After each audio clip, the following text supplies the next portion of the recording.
नमस्कार, अगदी मनापासून स्वागत आहे। आज आपण आपल्या किचन मध्ये पावभाजी करतोय। पटकन मस्त चमचमीत पावभाजी करण्यासाठी एका कुकर मध्ये मी बटाट्याच्या साल काढून घेतल्यात आणि त्याच्या फोडी केलेल्या आहेत अशा छोट्या छोट्या, त्या मी कुकर मध्ये घेतेय। पटकन होण्यासाठी ही ट्रिक वापरतोय आपण।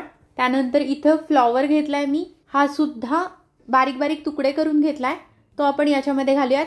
आणि खूप सारा आता बाजारात मिळणारा हिरवागार मटार इथे घेतलेला आहे। आता इथे मी हे सगळं स्वच्छ धुवून घेतलं। त्यानंतर याच्यामध्ये मी गरम पाणी घालतेय।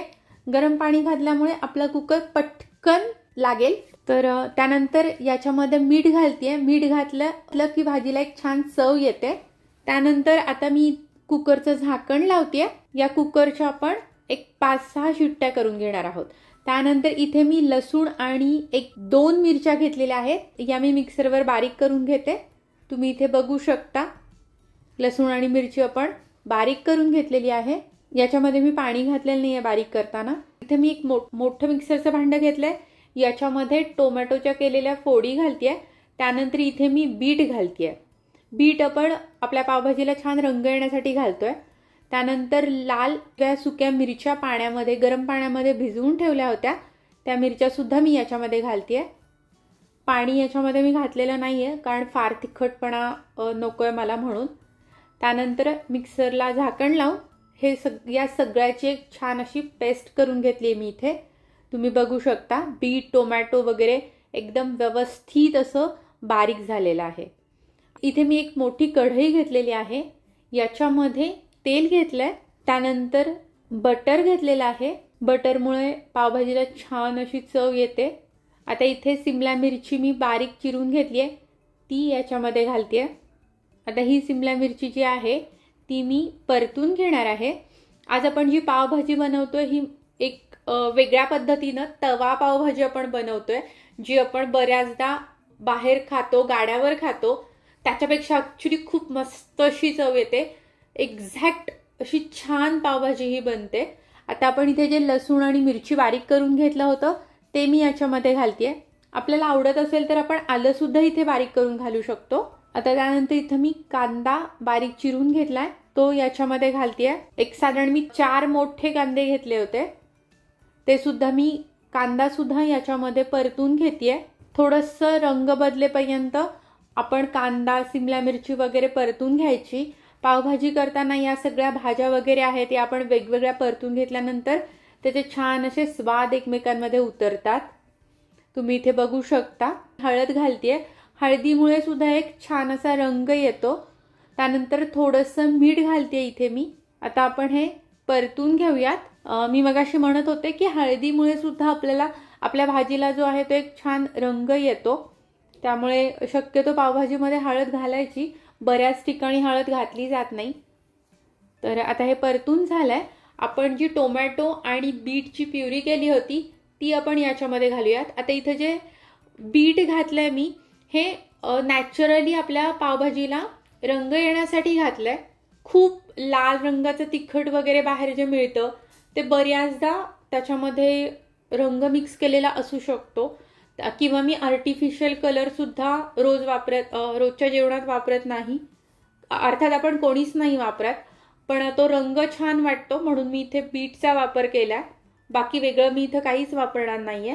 आता याच्यावर थोडं आपण झाकण ठेवूयात आणि याला एक वाफ आणून घेऊयात, जोपर्यंत टोमॅटो वगैरे जे आहे इथे त्याला छान असं तेल सुटलं पाहिजे। तुम्ही इथे बघू शकता त्यातलं जे पाण्याचा अंश आहे तो ऑलमोस्ट गेलेला आहे आणि व्यवस्थित असं परतून झालंय। हे तुमच्या लक्षात येत असेल, टोमॅटो आणि बीट असं छान परतलं गेलेलं आहे, मस्त अशी वाफ आली आहे सगळ्याला। सगळं जे हे भाज्या वगैरे आहेत सिमला मिरची वगैरे ते छान असं एकजीव झालंय। इकडे आपल्या एका बाजूला बटाटे मटार आणि फ्लॉवर सुद्धा उकडलेले आहेत, ते मी कुकरमधून काढून घेतेय आणि ते मॅशरने मॅश करून घ्यायचंय। तर इथे मी पाणी अजिबात घेत नाहीये, पाणी न घेताच आपण हे व्यवस्थित मॅश करून घ्यायचंय। आणि इथे मी सगळे बटाटे फ्लॉवर वगैरे बटाटे मटार घेतलेले नाहीयेत, कारण एकदम सगळी क्वांटिटी घेतली तर ते सगळं छान मॅश होणार नाही, त्यामुळे थोडं थोडं घेऊन मी डायरेक्ट कढईमध्येच मॅश करते. याने ना खरंच खूप छान आणि वेगळी अशी चव येते भाजीला. तुम्ही नक्की ट्राय करून बघा. हे अशा पद्धतीने मी मॅश केलेलं आहे. छान असं एकजीव झालंय, तुम्हाला दिसत असेल. थोडं थोडं करून मी आता बाकीचे सुद्धा बटाटे आणि मटार मी याच्यामध्ये घेते आणि ते सुद्धा आपण असे छान एकजीव करून घेणार आहोत. मी शक्यतो पावभाजी करताना मटारचं प्रमाण थोडं माझं जास्त असतं, छान चव लागते त्याची. आता इथे थोडासा पावभाजी मसाला घालतेय. आता तरी भाजीला खूप मस्त असा रंग दिसतोय. बीट घातलाय आपण, त्यामुळे असा लाल रंग छान दिसतोय. त्यानंतर याच्यामध्ये मी बारीक चिरलेली कोथिंबीर घालतेय. हे आता परत आपण एकदा मॅश करूयात. कोथिंबीर त्याच्यामध्ये छान अशी एकजीव झाली की त्याचा एक वेगळा स्वाद येतो. खूप जास्त प्रमाणात नाही घालायची. आता इथे जे कुकरमध्ये बटाटे मटार उकडले होते ते त्याचंच जे गरम पाणी होतं ते मी इथं घालतेय. त्यानंतर चवीनुसार मीठ घालतेय आणि आपण हे सगळं एकत्र करून घेऊयात. व्यवस्थित आपण हे सगळं एकत्र करून घ्यायचंय.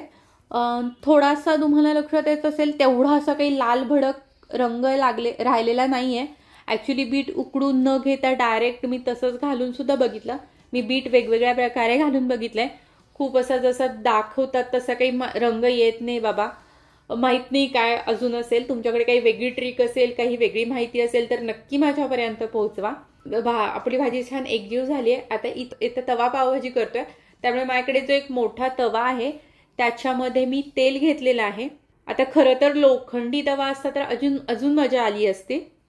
तर मग मी आता त्याच्यामध्ये थोडं बटर सुद्धा घेतेय. बटर, पावभाजी म्हटलं की बटर पाहिजेच. तर बटर सुद्धा इथे वितळलंय. आता थोडीशी इथे बारीक चिरलेली सिमला मिरची मी घातली आहे. त्यानंतर बारीक चिरलेला टोमॅटो मी इथे घातलेला आहे आणि बारीक चिरलेला कांदा सुद्धा इथे घालतोय आपण. थोडीशी कोथिंबीर घातली आहे. त्यानंतर कसुरी मेथी हातावर क्रश करून याच्यामध्ये घालतेय. कसुरी मेथीनं खूप वेगळी आणि मस्त अशी चव येते. आता हे सगळं आपण थोडंसं परतून घेऊयात, म्हणजे सिमला मिरचीचा, कांद्याचा वगैरे जो कच्चेपणा आहे तो थोडासा कमी होईल. अर्थात हे क्रंची ठेवायचंय, खूप आपल्याला शिजवून नाही घ्यायचंय. थोडंसं मीठ याच्यामध्ये घालूयात, सगळ्या या भाज्यांमध्ये सुद्धा चव उतरेल. हे आपण परतून घेऊयात. हे परतून झालंय आपलं. आता याच्यामध्ये जी आपण पावभाजी करून घेतली आहे ती मी घेतेय. थोडी पावभाजी घेणार आहे. आता आपल्याकडे असं घरात छोटाच तवा असतो. त्यानंतर लाल तिखट घालतेय मी इथे आणि आपण हे मिक्स करून घेऊयात. त्यानंतर आता याच्यामध्ये लागेल तसं, जितपत आपल्याला पावभाजी पातळसर किंवा घट्टसर आवडते त्या अंदाजे पाणी घालायचं आणि पुन्हा एकदा मॅशरने आपण ती पावभाजी मस्त अशी रगडून घ्यायची तव्यावर. पाणी हवं तसं पाणी ॲड करत आपण हे करून घेणार आहोत. आपण बऱ्याचदा गाड्यावर खाताना बघतो ही अशी छान पावभाजी ते बनवून देत असतात आणि ही अशी मस्त चमचमीत लागणारी, मस्त अशी लागणारी पावभाजी आपण सर्व करूयात.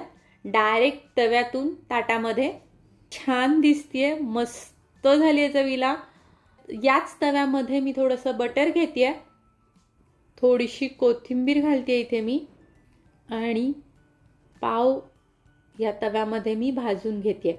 आता इथे याच तव्यामध्ये भाजी वगैरे केल्यामुळे ती सगळी भाजी छान पावाला लागते आणि पावभाजी बरोबरचे हे पाव खाताना पण मस्त लागतात.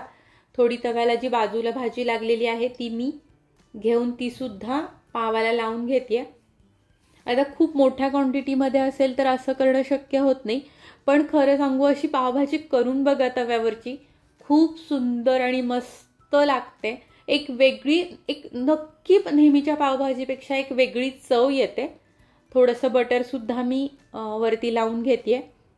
खूप सारं लावलेलं बटर आणि त्याच्यात भाजलेले पाव खूप मस्त लागतात. तर मला स्वतःला पावभाजी प्रचंड आवडते. थोडीशी कोथिंबीर सुद्धा घालते मी, छान दिसतंय. आणि असे दोन्ही बाजूनी हे पाव उलथण्याने प्रेस करून मी भाजून घेतेय. तुम्ही बघता अगदी अगदी छान तसेच दिसतात ना, पटकन खावेसे वाटतंय. तर उलथण्याने प्रेस करून मी दोन्ही बाजूनी हे पाव भाजून घेतलेले आहेत. छान असे खमंग कुरकुरीत पाव आपले भाजून झाले.